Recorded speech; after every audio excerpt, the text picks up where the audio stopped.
Aaron, take it away. Okay. Hi, everybody. Thank you, Michelle. Thank you, everybody, for being here. I'm going to just reiterate a couple of housekeeping things. This is sort of the guinea pig version of this new normal for us. So I think we can work through some things together. So I just wanted to kind of explain that I'm going to go through this in three parts. The first part will be really focused on the contemporary. I think we're all sufficiently obsessed with what's going on now, and I think it would be a little bit of a miss not to talk about some of the things that are happening now and how it can connect to some other pieces of work that I'm going to share. But then the second part is just going to give a little bit of background into growing up here and where the work comes from. And then at the end, I'm going to share a couple of my favorite projects, just the inspirations behind them, what they look like, why they are important, and what the value of art can be in these types of conversations. So I think, relative to the questions, please send the chats to the chat feed, and Michelle can sort them, and they can be related to each one of those three pieces of the presentation. I think if it makes sense, and we can maybe all feel this out together, but I think maybe we could take a break once or twice in the middle and field a couple questions, Michelle, if that makes sense. Sure. So the first few slides will be about what's going on now, and maybe I can answer a couple questions before I go into the other two parts of the presentation. So with that, I'm going to get started with this fabulous picture of Grand Central. I think one of the things that, we've all kind of come to accept in this new norm, and we were all talking a little bit before about what's going on and how it feels strange for some of us and familiar for some of us. But growing up in New York City, I think there are a lot of things that we consider normal that we take for granted that are not. And I think, having an opportunity, if we want to call it that, or if we want to code it in something positive, seeing some of our iconic spaces without humanity sort of saturating them is really bizarre. Like, you think about the great architecture of a place like Grand Central, or love it or hate it, you think about the great architecture of the World Trade Center Oculus, and you do take for granted how much of a component the actors are in making these spaces feel special. So I think when you're in Grand Central, and I challenge everybody, not challenge, I invite everybody, once this is all over, to just spend a few minutes standing in some of these spaces and just look around. Like, look at the space, look at the people, feel the energy, feel the motion, appreciate how dynamic and energized New York is on a normal basis. Because right now, this is super weird for a lot of reasons. And one of those major reasons is New York City is missing a critical part of what makes it special. And that's us out feeding it energy and like fueling it in this way. So, moving through the space, whether, and seeing these icons in situations that we'll never see again, it's sad, but it's also beautiful. And it's also inspiring to see that, New Yorkers can step up and really kind of take this seriously and really maintain their distance from each other. And I think, for all the complaining and all the, kvetching that New Yorkers like to do, we are really good at stepping up when we need to. And it has been remarkable to see so many millions of people, disappear from places like the Brooklyn Bridge. And I challenge anybody to ever get a picture like this again. But, Vanilla Sky, I don't know, it's a favorite of mine. We've all seen that movie. We've all had fantasies. Being able to walk down the street and actually kind of like live that fantasy was not quite as exciting as I hoped it would be. It was actually kind of sad and a little bit guilt laden, but you can see that maintaining social distancing is pretty easy in the city right now. And I think one of the other things that's, now maybe in the more recent week or weeks over the weekend in particular, you look at these streets and you see how underutilized they are. And I know there have been a lot of conversations about, the problems that the parks are having and people maybe not, respecting or responding to the social distancing,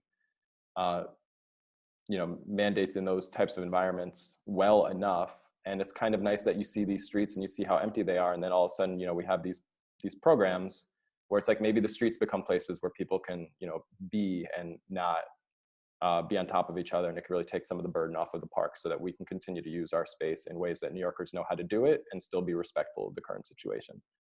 So I think that this is kind of like my little intro to this talk, just to kind of share a little bit what's going on outside and to talk a little bit why I think it's super important to capture these moments and to talk about them in the context of New York City. And I think that it'll probably be a much easier thing to talk about, in 2021 than it is right now. But we are all kind of in the same spirit of trying to, understand, appreciate, rediscover our city in different ways. And this is just a really nice way to kind of appreciate our role in keeping New York great and special. And I just feel like, this is going to be a really thrilling conversation to have once this is all over. So I just kind of wanted to start the talk with that. And I think this is maybe a good break to take a question or two if anybody has any about this part before I go into more of the, art background kind of portion of the presentation. Well, Aaron, maybe you can tell everyone a little bit of how you are able to navigate some of these places that you're covering. Maybe we'll talk more about that when we at the end, and then sort of like what you're feeling when you're interacting or meeting other people. Yeah. And how you engage with them or not engage. Yeah. Well, I think how I'm able to navigate, I think that's like a logistical question, right? Like yeah, a bit. Walking. I've been walking a lot. I think a lot of us have been sort of walking a lot or taking to running in different ways, or, borrowing our neighbors' dogs so we can take them for walks, or all kinds of things. And, again, it's not to do these things recklessly, it's to do them responsibly. And I think, there's not really an interactive component. Like, I'm not out there kind of schmoozing with people. I'm not out there to make friends. I'm not out there to do all the things that generally make me tick. I'm out there to be as invisible as possible, and I'm out there to stay, as far away from people as I can. And for the most part, the essential workers and the military forces and the NYPD are the most prevalent people out there. And it's just, I think we should all thank them when we come across them right now, because this isn't fun. But it's, it really,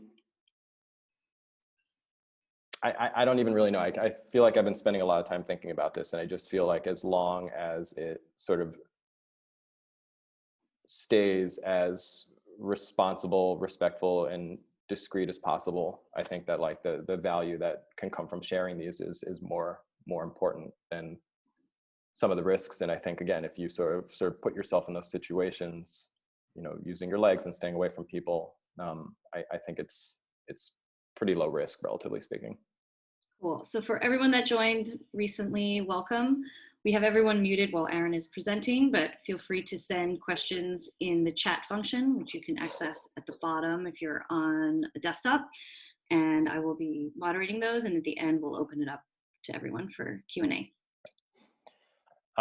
So I'm going to move on into a little bit more of a history background, and talk a little bit more about the work big picture. And I think maybe some parallels will sort of present themselves between the current situation and the value of this type of work in general. But I'm an 80s baby. I grew up in the city in 1980. This is not a photo I took because I was like 1 year old. But I think, people like to sort of look at New York City and appreciate all of the things that kind of give it value and give it grit. And again, it's sort of reiterating that point about the people being actors. Times Square, what it used to look like, I think is kind of just a charming little picture. But we all know these scenes, these images from the city during that time. And I think we sort of romanticize them in the present. But I think one of the things that's really important about all of them is, New Yorkers have always been great at using space that isn't interior private space. I mean, we are public people. We use the streets, we use our infrastructure, we use our public services, we have small homes, and we interact with people in a very unique and different way relative to a lot of other cities in the country. And I think, growing up with this type of psychology, you really start to think about what spaces are yours, how and why. Like, what are the sort of thresholds between public and private? Why do we resort to, creative discoveries and creative game playing with people? Like, how do we turn the city into a playground, so to speak, in a lot of different ways? And, what value do we gain from these? Like, what's the difference between doing something like this in a subway car versus doing it in your home? And how much of that, subconsciously or indirectly does that benefit other people? Like, how much of a shared people are we actually by accident without even sort of doing it on purpose? And I think it's sort of like, it takes me to, kind of the easiest starting story for me, which is also a really kind of popular one and easy one for people to relate to nowadays, is the High Line, which is something that as a teenager, I spent a lot of time on the High Line back in the 90s.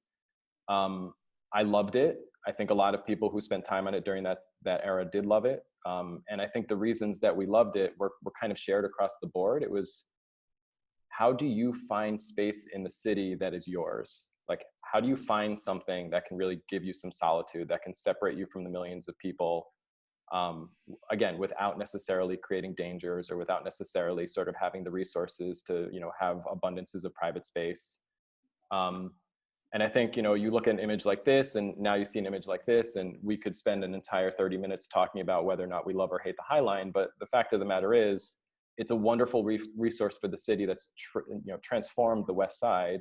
It's provided great value for millions of people when in the past it provided that value for dozens of people. So it's kind of hard to argue against. But the point that I like to sort of make is it's not necessarily about the people using it, and it's not even necessarily about the structure itself. But in the context of this conversation, it's really a starting point for trying to understand what types of secondary alternative values do people gain from having, access, whether it's gray area or not. Just what do we gain from appreciating these spaces? Like, what does it mean if a space isn't necessarily used for public use? And how do we sort of learn about ourselves or learn about the city or learn about the systems, the histories that sort of create spaces like this and the forces it takes to turn them into the High Line? And I think, there's just a lot of worth that comes from that. And I think, again, discovering this as a teenager sort of by accident and being confronted with all these questions in an indirect way was really, really critical and vital in terms of me trying to formulate a way to share this with people. So again, I was a teenager, so, we all have our own teenage stories, and as some of us were a little bit more adventurous than others, and some of us were a little bit more law-abiding than others. But when I sort of became fascinated with these spaces that were inaccessible, my next move was to go underground with the spaces. And this is a photo from the metro in Paris. And, spent some time in these spaces, again, seeking out that same sort of solitude, like what it means to be in these spaces, how it really resonates with you yourself, and how it helps you better understand your relationship to the city you're in. This is a photo from beneath Grand Central Station, or Terminal, sorry. Grand Central. And, not designed for public occupation, not really intended for anybody to ever see it with their open eyes, but sort of fascinating in itself, just as a landscape. And again, a place that really kind of teases your senses. Like, you're in these places and things slow down and other things are heightened. And, it's sort of a long-winded way of saying that there is tremendous value in these spaces just because they're not the normal experiences you have. And how can we, the small group of us that kind of like discover, appreciate, and like, kind of enjoy these types of spaces, how can we share some of that sentiment with people? Underground spaces are a little bit more challenging sometimes to access than abandoned surface spaces. That was kind of a next level discovery, where you can still get a lot of that solitude or solitary satisfaction out of moving through these spaces. And I think in the abandoned landscapes, you really get a sense of history. You really sort of feel some of the sorrow. You really sort of understand how quickly things can go from one extreme to the other, which I think we're all living in right now a little bit. And these are a couple pictures from Detroit and some of the factories there. This is the Fisher Body. This one was the Packard plant, which is one of the more famous ruins. But again, there's this spirit, this soul, this energy, this thing, right, that I can't even really explain, and try to do a really good job of sharing them by pictures. But that ultimately didn't really do it either, because then you're looking at a picture and you're not really feeling, the space or the place. So this is kind of my long introduction to saying, hey, how can we actually look at these things, and how can we sort of safely and communally like share these experiences with people so that they can understand history firsthand in a different way, and they can also sort of, challenge their relationship with their cities and try to appreciate new and different things in a different way.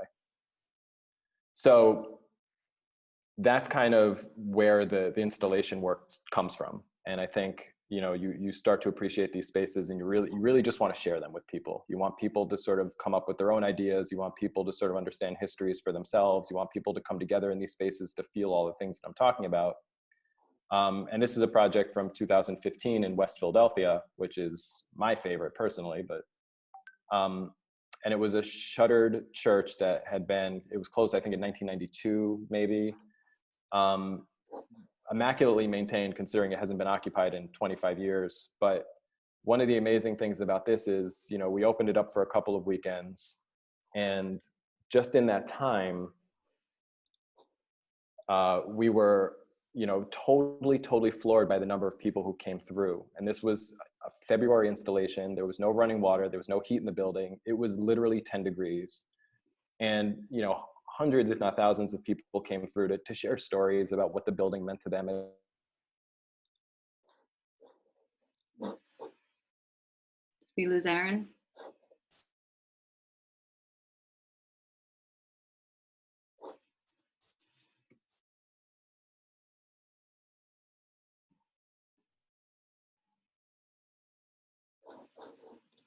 Space and really appreciate the systems and forces that act in the world. So this was kind of one of my favorites just in terms of that. There wasn't really like a jab or anything specific. It was just an open doors event, and it was just using art as kind of the excuse to create excitement and to inspire people to come out, because otherwise sometimes people might just think, oh, it's dirty, or it's abandoned, or it's gross, or why do I want to go there? And creating that little push is a great creative exercise, and it's a really fun thing to do. This is a more of a New York centric project, which I appreciated a lot, in the Freedom Tunnel, which comes out of Penn Station and runs for about 80 blocks underneath Riverside Park before it surfaces about 126th Street. And this one in particular is interesting because you have all these sources of natural daylight that come in. The roof is literally their sidewalk decking. This installation is dropping in from the sidewalk decking above. So the threshold between you and the surface is really thin, and there's a lot of space. So creating this installation, right, that kind of helps you understand the relationship between what's underground and what's above ground, even if this wasn't necessarily designed for people to see more than just having photo access, or for the creatives amongst us, maybe discovering it on their own. But I think one of the reasons that this was particularly important, as an exercise, but also again as a way to sort of inspire people to take notice of a tunnel cavity that they maybe didn't even realize existed, was, and this is homework, everybody should watch the movie Dark Days tonight. It's available on YouTube. It's fabulous. DJ Shadow soundtrack, mid-90s aesthetic. And I think everybody knows the story of the Mole People, but I don't know that everybody knows the story of the Mole People. And the Mole People lived in the Freedom Tunnel from circa 1950 until 1995. When the tunnel was built in the 40s, it ran for about 10 years, then was decommissioned by Amtrak. And it really served as this great shelter for thousands of people to sort of set up shop for decades. And then in 1994, Amtrak resumed service through the tunnel. And in 1995, they pushed all the squatters out. And I think, again, if art in place can put the place on people's radars so that they can then sort of look deeper into the history of that place, it becomes like a really nice kind of welcome mat to open up those conversations and say, hey, that's pretty. Why is that there? What does that mean? What is that doing? What kinds of questions can I ask myself? What kinds of questions can I ask people? How can we put this press out into the world? And then if we actually start to look deeper into these other stories about humanity and space and how they're all used, it's tip of the iceberg, and it becomes this beautiful sort of sub-story that you can kind of individually start to unpack and look through. And in this case, watch a great movie, which I know you all have time to do, so do it. A more recent project was just a couple years ago, and this one was in Fort Tilden. And it was a little bit of a jab, but it was also kind of trying to make a statement. And this was after the Kusama piece that was done also in Fort Tilden, in partnership with MoMA, that had 1,500 stainless steel balls put inside an abandoned building that were sort of strategically laid out and really kind of limited your access. So as a response to that, and hold on, this is that photo of that installation. So as a response to that, I thought it would be important to put 1,500 gold balls that were made out of molded plastic about 100 yards away from the installation, that didn't limit your access or didn't limit the way that you could creatively explore the space. Because I think, again, one of the things that's really frustrating in the world is once people start to gravitate towards an aesthetic, they just try to, commodify it. And it becomes, art as a backdrop for something else. And it really loses the spirit of what the space even means. So you go into the Kusama piece, you're there for 5 minutes, you're designated to sit in a certain space to take a certain picture before you're shepherded out. And it doesn't really create any kind of opportunity for you to interact with the space or each other. It's just very much, here is the object I'm looking at, in, out, done. And I just thought it was a really, an important moment to make a point about self-discovery, about appreciating the histories of these spaces, especially out in Fort Tilden, which has a really rich military history and is still an active military history now as a national park. That part of the narrative was totally lost in that installation. And I just thought, not instead of, but in addition to the Kusama piece. So this, put this together about 3 weeks after the Kusama piece closed, just to leverage those two off of each other, so that one could be, high art in a controlled setting, and then one could be a little bit more exploratory art in a lesser controlled setting, and they could kind of play yin and yang off of the same aesthetic. So in a lot of ways, this is almost, has sort of fast become one of my favorites, just because I like being able to play not just with the space and not just with people's abilities to appreciate or understand these things, but also with like different people's ways of articulating the space and trying to excite people about it. So, the Kusama is, again, was a wonderful thing that attracted thousands of people over the summer, but I think it's always important to push the narrative a little bit further. I am maybe going to take a break if there is anything to break on, Michelle, right now. Well, we had a comment from Howard, who just noted that he was reminded of going to the hospitals at Ellis Island while on a tour of JR. And I think a lot of us on this call today have been on that tour that we ran for many years, and we'll probably come back soon. So. And I don't have anything in here about Ellis Island, but I can speak a little bit to that work being something that I think is very much in the spirit of this, and how well I think JR kind of, his work, I think the hospitals in Ellis Island are really rich and interesting to move through by themselves, but I think adding that layer of sort of creative accessory and humanizing it in a way, like I think his work does a lot of the same stuff, where you move through and it really kind of tickles a different fiber inside you. So for anyone who hasn't been on that tour, I strongly recommend it. And for people who have, I think you know what I'm talking about. And if this conversation sort of, changes that a little bit, that's even better, because I think, of all the work and of all the opinions that we can have about JR, I think that really nails it. And it's a wonderful experience, and it's fantastic that that building is still standing. And I think we're all pretty lucky. Cool. So the last one I'm going to talk about before I totally open it up to more Q&A is the installation at Fort Taunton, which was last summer. And this one was a little bit unique because it was also kind of a prelude to a lot of other things. And it was a really close working relationship with Untapped. And what this was really designed to do was take something that is, supremely historically relevant, an 1862 military battery that was never completed, a Civil War era thing just sitting in northeastern Queens to be discovered in a park, that 9 out of 10 people have never heard of and 10 out of 10 people have never been to.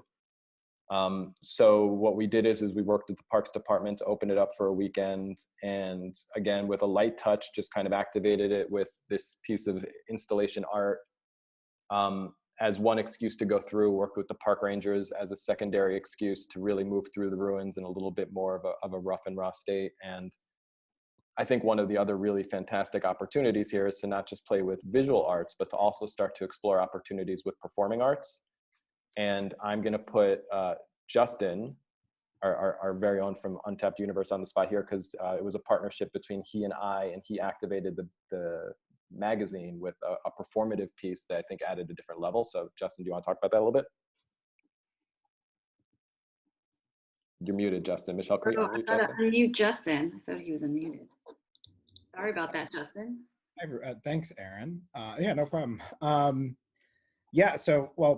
It was a real honor to be brought in on this project with Aaron and the magazine, which was, I think, one of the largest magazine installations on the East Coast, was designed to hold over 200,000 pounds of gunpowder. And to go into these spaces, which, again, the water battery was off limits to public access, and then the magazine was also blocked off. It was locked.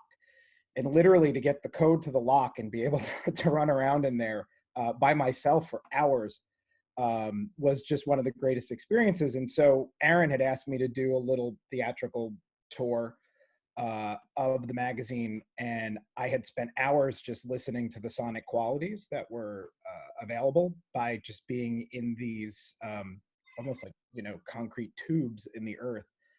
And the idea was sort of just these ghosts of two Army Corps of Engineer officers whose job it was to man these. And I think I always say one of the highlights of my career so far is to have two guys sing Battle Hymn of the Republic inside there while people were watching. And it was a great honor. And again, very much in Aaron's spirit, to be able to bring people, a lot of whom were from Queens and from the neighborhoods and had never been to the park or hadn't been to the park in years, to experience it in that way was just awesome. So thanks. Of course. I think, and there's something also, and Justin, you just pulled on a thread that I hadn't pulled on yet, which is also, I think, relevant right now.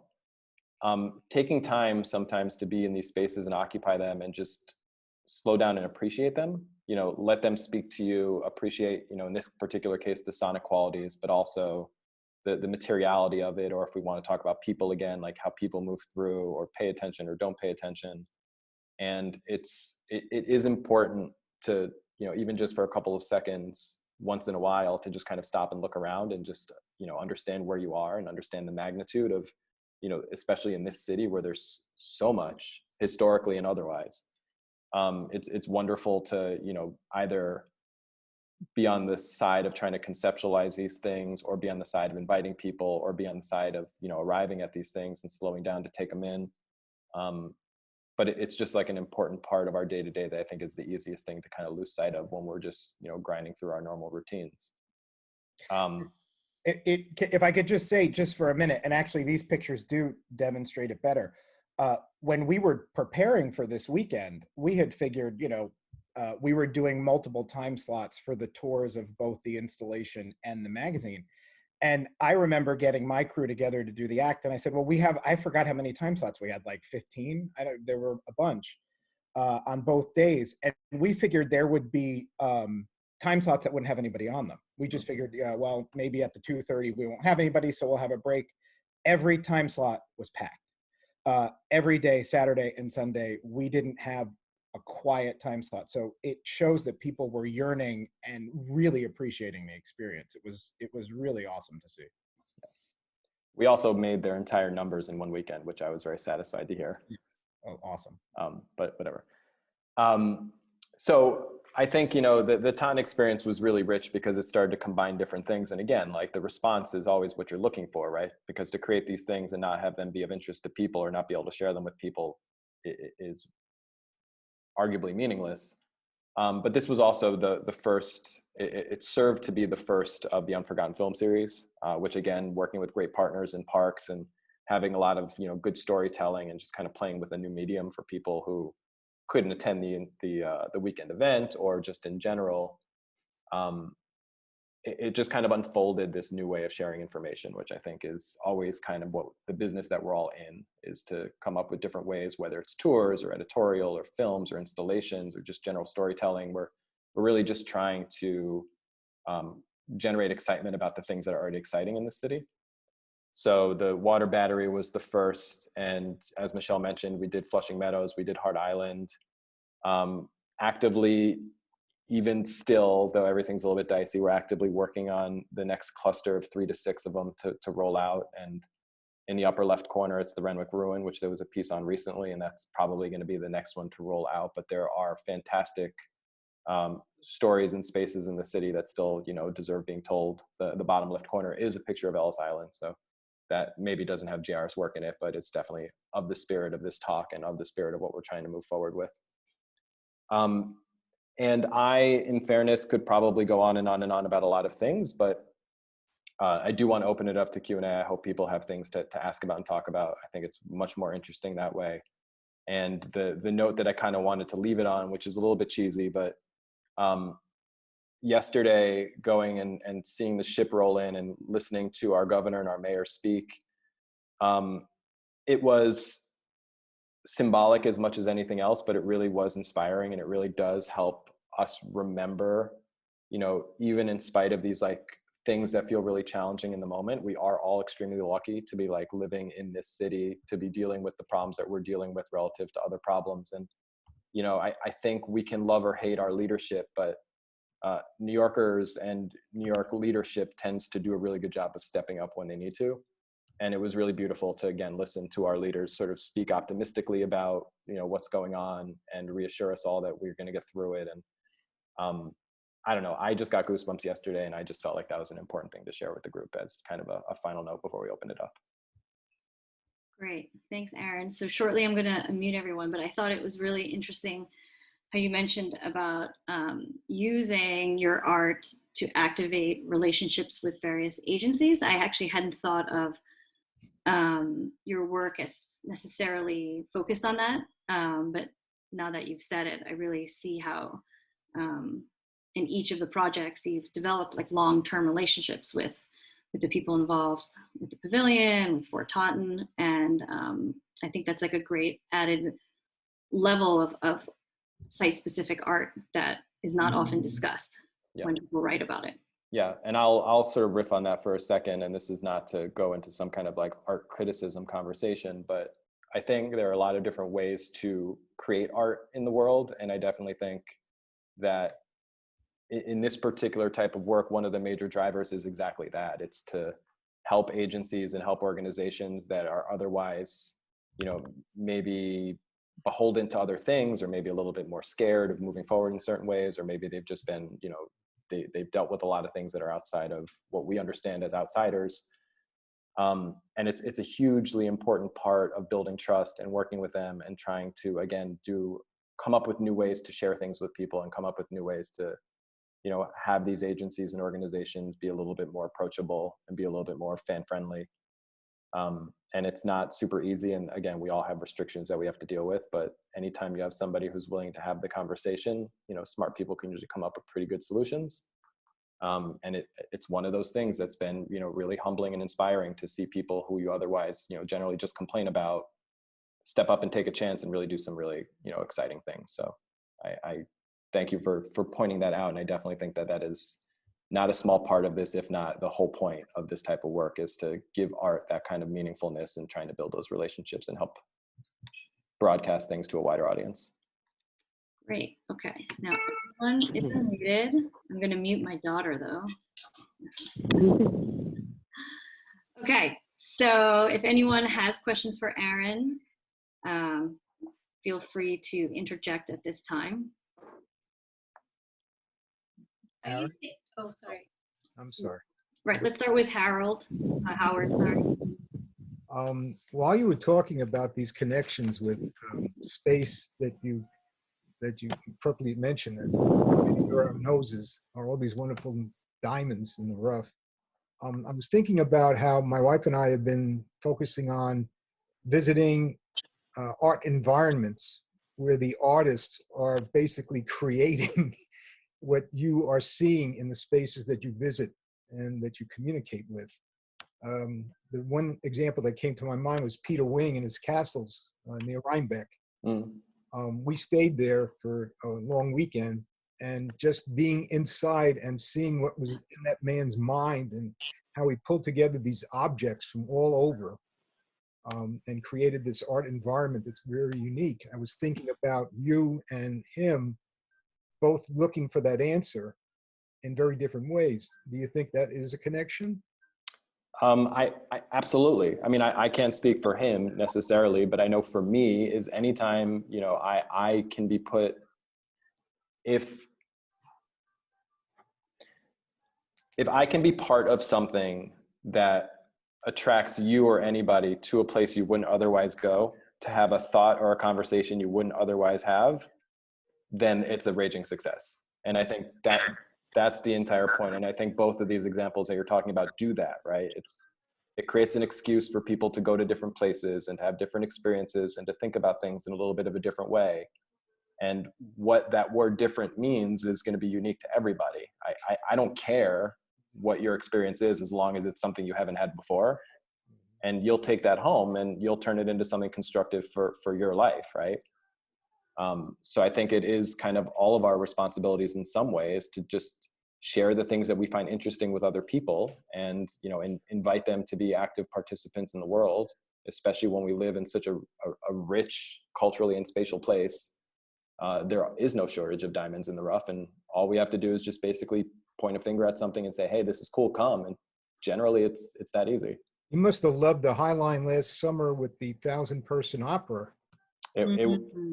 It was definitely, yeah. I mean, it wasn't something I would have conceived of, but I think that's the point, right? It's like all kinds of people have all kinds of ideas about things, and I don't know, it's just like a remarkable world to live in, where these are the types of things that people do, and these are the types of things people create, and these are the types of things we get invited to do with our friends. It's kind of an amazing place and an amazing thing. Thanks, Aaron. Lori, you had a question? Yeah, this is really interesting. I was thinking about some of the research that I've been doing lately at the New York Historical Society, where they think about what can they collect for the future New York. And I'm looking at this and I'm thinking, one of the things they started to, like there were so many paper archives, then they were thinking about emails, like how do we save emails? But now this is a different stage of New York. And I'm thinking about how do you preserve these temporary installations, as well as what we're going through in the corona, the COVID-19, like how do you preserve Zoom presentations? I mean, like things like that are coming to mind as I'm watching this. I guess it's for both the artists and Michelle, like, how do we save this for the future of our city to see what we were experiencing?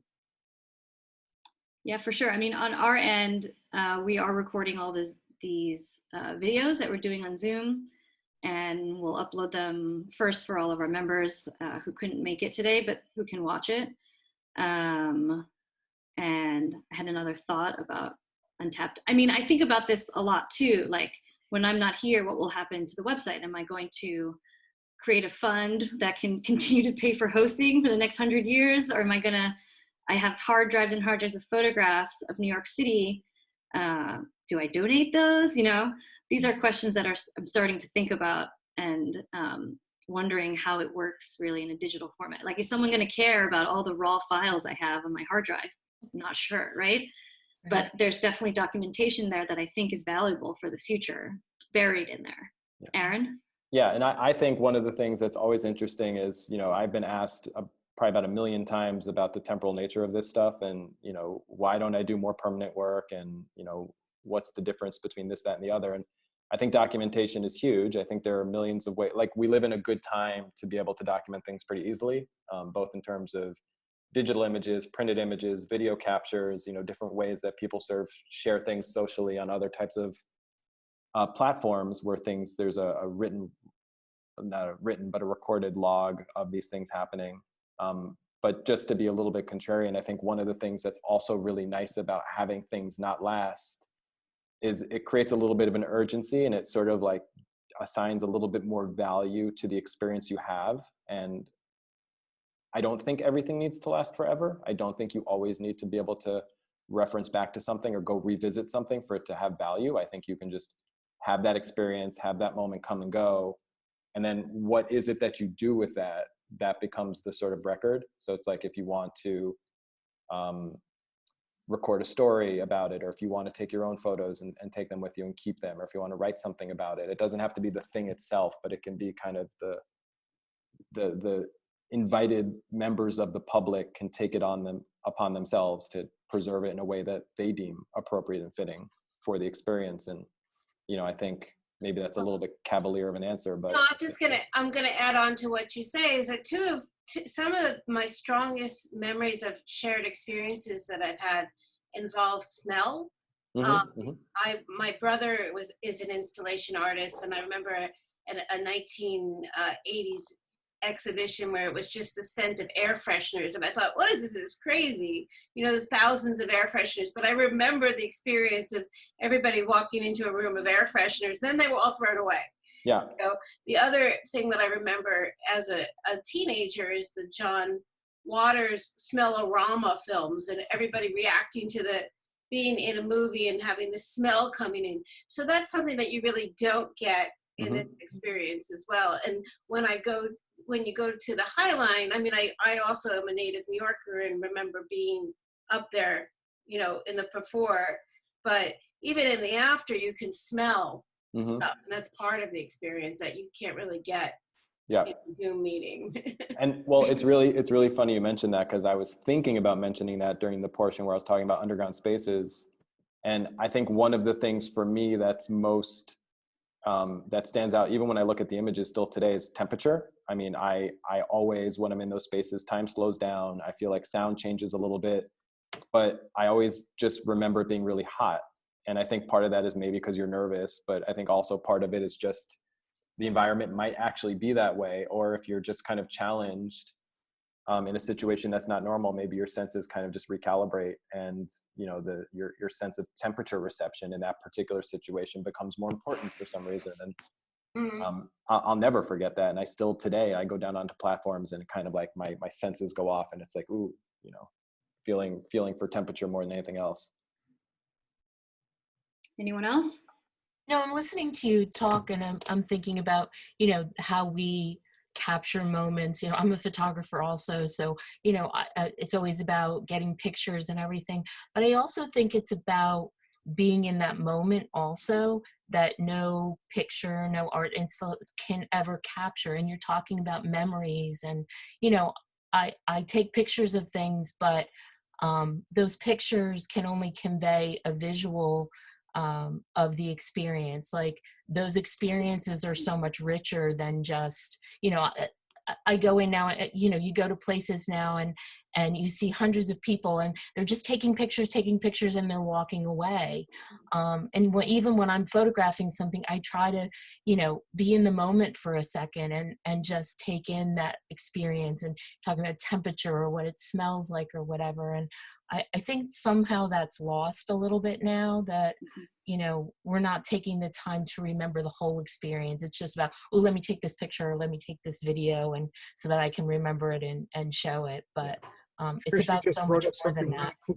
Trish, you just brought up something really cool. For like the last 25 years or so, my wife and I started doing like a team effort. Whenever we visit anywhere, any venue, or we experience things together, she's the family photographer, I'm the family journalist. So between the journal that I keep as we're experiencing something, I'm jotting it through what I'm seeing and what I'm thinking as I'm looking at what we're looking at. Yeah. And we do the same thing for the photographs. Like, I do the captioning. So you're right, it's almost like a two-person effort to really capture the moment both ways. And it's really kind of neat. I mean, whether or not anyone's interested at the time I'm keeping this, it's sort of like what you were saying, Michelle, about your hard drives. I have all these wonderful journals, but other than me, you know, right now it's like a personal thing. Maybe my grandson will be interested, but. I do wonder if there's going to be a reaction. I think we're starting to see that in terms of people yearning for kind of deeper experiences, whether they're going to camps where you can't have your devices. I'm starting to see those.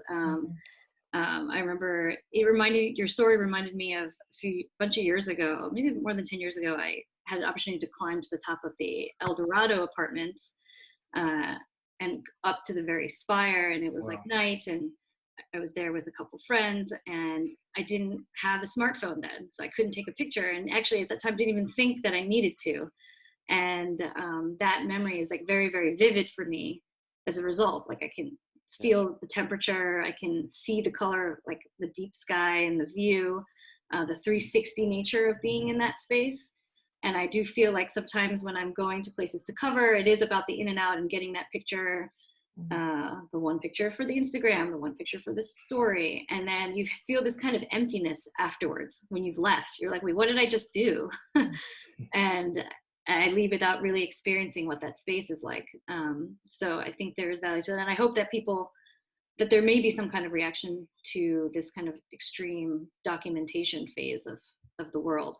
Well, and it's also interesting because, I mean, almost literally verbatim, that was sort of what took my work from photographic work to experience work or installation work, was having the experiences I was excited by, and trying to record them and bring them out to the public and having the public respond to photos just wasn't the same. It didn't cut it.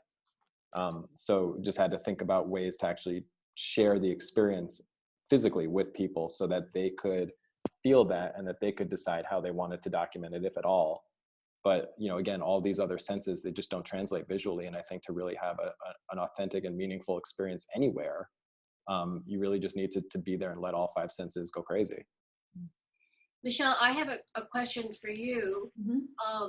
I was thinking about, I mean, my grandparents met in the era of, I've had old, for those that don't know me, I had very old parents, and my grandparents were from the 1800s. So they met during 1918, the armistice, and you know, that was, and it was a similar kind of time in terms of the pandemic. But what's so interesting is how the 1920s people got together. It roared back in New York. And I'm wondering if you're looking also, as you're documenting the current times here, like what might be the response emotionally to having been confined, and what that might look like in New York. I mean, if you look at from 1918 to how wild everybody was in 1920, 21, 22. I agree. I think there is going to be like this like rush afterwards. I think it really depends on how this disease unfolds and how safe people feel. I think there's been a lot of uncertainty in the last few weeks, which has led to more fear. But I'm expecting this summer to be busy. I think New Yorkers are really, really wanting to go out. And I think even people that are more introverted are finding that they need some kind of human interaction. I actually think that I'm somewhat introverted in certain ways. Like I like to work from home and I like to be like very focused. And last week I was like craving anyone to like make eye contact with me on the street. You know? So yeah, we're closely thinking about this and watching it. It also deeply impacts our business because we do hope that people are going to want to get back out. But I also think there's going to be an interesting phased situation where like certain cities in the US are going to be behind us, of course. And so domestic travel and international travel, it's just not going to come back at the same time. So yeah, it's definitely really something fascinating to track. And also what's interesting is how the animals are going to be affected. And I mean, like we don't think of New York as having animals, but like I'm thinking about what about those raccoons and those rats and like who's feeding the pigeons? Hey, I'm going to say I've never seen more pigeons in my life. Anyone else has something they want to ask Aaron or me or Justin or anyone else in this group? Hi, Justin. Hey. I might, can I chime in? Yeah, of course I can. Michelle, this is uncanny because I would never ordinarily be home at this hour. And I was having my lunch and in came the Untapped New York email. And I gotta say, I've had 1,000 Untapped New York emails go by me. I work as a tour guide, a bicycle tour guide. So I'm out of work, of course. And I don't know, I know the great things you do, but I've never been on a tour. I've never really read thoroughly through the site or anything like that. And I only went on my first Zoom call. My wife, to surprise me for my birthday last week, organized a virtual birthday party. So that was my first time ever experiencing that. So I want to express my gratitude to Untapped New York, to you for hosting it, and to you, Aaron. This is extraordinary. I didn't go to those installations. I've done a bit of this sort of thing all through my life and never connected with art. I'm a former university history professor, but a performer, and I work off the streets. I mean, in a sense, I'm glad I don't have tours now because I realize 99% of what I do is play with the people on the streets, you know, whether they're vendors, whether they're cops, firemen, and other tourists. I got nothing now. I got nothing to, you know, I did give it a few tours on bike as the quarantine began, and it was a very, very bittersweet experience. But I just wanted to say thank you, and I was really inspired by what what you said. I was inspired by the other people's questions, and there is really glad to hear you talking about. I think all of us in the world are hoping for metamorphosis. You know, the people have been wanting a change. We have such hunger in our heart to transform the planet, to transform our communities, to transform ourselves.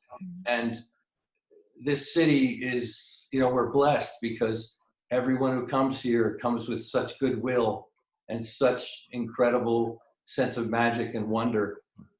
So we have a huge power just by virtue of being able to inhabit these streets and work off this incredible playground behind us. And I just want to express my gratitude and look forward to seeing in the streets, you know. Yeah, absolutely. After Corona time.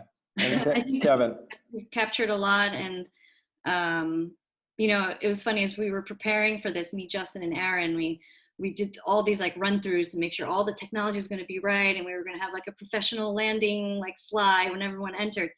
And actually, what's amazed me is that you know, here it's really about the community, and so we ended up, for the people who were early in this call, we just chatted, and I think that even doing this for 1 hour now has reminded me like how magical all of us together, hoping to explore things, whether virtually or in person, but that mission that has always driven me is, it was a nice reminder to have all of you remind me. I think I came in at 12:01. I got my credit card information, joined, you know, got my membership set up, and it was so instantaneous. And, you know, when you work as a tour guide, you know, 25% of the people always arrive late, right? And I always make a joke because 95% of my guests are from overseas, mostly Europeans, and the very few Americans who come are always the last. You know, I say, the people who are coming late, they're going to be, you know, they're Americans. And I just, you know, the immediacy that we all love in what we do, isn't it interesting that this digital immediacy that happens, a lot of people just bail if they're going to have to get on the subway to come downtown to join a tour or an event. They give up because if it's the weekend, you know, they don't even know what's happening.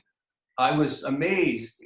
It was 3 minutes between the time I got that email and when all of a sudden I was looking at you and hearing amazing, wonderful things. And Cool. an old guy, I mean, this is great. I love it. So, I mean, for any of you that are tour guides, Justin's putting together more virtual stuff for the guides that are comfortable going out and can social distance and can show things, whether it's in their neighborhood. And to support them, we're going to be having those guides share their Venmo accounts. People can just like give tips digitally through those tours. So if anyone else here is also a tour guide, you can contact us and Justin, and we're going to put that into our virtual schedule or have them pre-recorded and stream it on our content page, our members page. So Aaron, I have one more question for you, if you don't mind. wait, Howard, before you ask that question, I just want to respond to Kevin for 1 second. Kevin, thank you for saying that and reminding us. Like, I think one of the things that's also really, I think we're all lucky to be part of this community and live in this city where there's so much inspiration around us that it almost becomes our responsibility sometimes to not compete with it, but to accept it. And I think, you know, a lot of times, and this is a little bit of a personal riff, but a lot of times when I sort of find myself in challenging conversations about the arts, it's when I'm interacting or interfacing with people who are trying to elevate themselves above the world that they live in. And I think sometimes you just have to sort of accept the fact that the world is so much more rich, so much more inspiring, and so much more powerful than you are as an individual. And we can really just be conduits to help people experience the world in different ways and stay excited and stay inspired and stay moving through life at a pace that really benefits everybody. And, you know, tour guides do that all the time, right? You're out there basically kind of celebrating everything around you, the people, the places, the things. And in a lot of ways, you know, that's exactly what I'm trying to do too, in a different way. It's just celebrate what's there, celebrate the history, celebrate the current, celebrate the things that maybe aren't getting the attention. And it's important. I mean, it's important because not enough people do it, but it's also important because there's magic in all of it. And well, you're resurrecting things. And we're all in a time we're expecting resurrection. We crave resurrection. And every single moment we can resurrect whatever's lost, whatever's dead. I think it must be, I don't know what the Untapped community is like, but I suspect they all have an instinct and a gift for resurrection. You know, that's what we all have to do. Well, welcome to the community. Oh, Yeah. thank you. But Howard, yes, please ask. You also had me thinking about, by any chance, were you at the 5 Points the weekend before they whitewashed it that Tuesday? I was we were there not. that Sunday when they had that get together when all these people came Mm. all over and just like wanted to do whatever. But it was the idea of something that took decades to be created. And then to know that we were there without knowing that in about 2 or 3 days it was going to be whitewashed. I saw a lot of connections between what you do, which is temporal, and something that was visible for like 30-something years, and then became just as temporal as your pieces. Mm. You know, it's just funny what runs through your mind when you think about what you just talked about. And I think that's a big part of the point, right? Is just to facilitate ways of thinking about things differently. And it doesn't, again, there's a million ways you can do that. There's no right or wrong. It's just taking the time and inviting the people and coming up with something that's compelling enough to stop you in your tracks for a second. Cool. Well, this was fun. This was great. Thanks for joining our first virtual talk. Thursday, we are going to be touring Flushing Town Hall with the director there, who is a very good violinist. So he's going to also play for us about 5 minutes on the stage of Flushing Town Hall. So I'm really looking forward to that. And then the week after, we should have a tour with Natural Conservancies of New York City about hiking trails in Pelham Bay Park and things to see there. So we've got a lot of stuff we're planning. We're excited about it, kind of entering this brave new world of digital tours. And hopefully we'll see you guys there. If there's anyone have any last comments or? No, thank you. This was really great. It was really Cool. great, very enjoyable. Thanks. Awesome. Very cool. Very cool. Yeah. All right. Thank you, everybody. See you guys soon. Thanks, Aaron. In real life Bye. and virtually.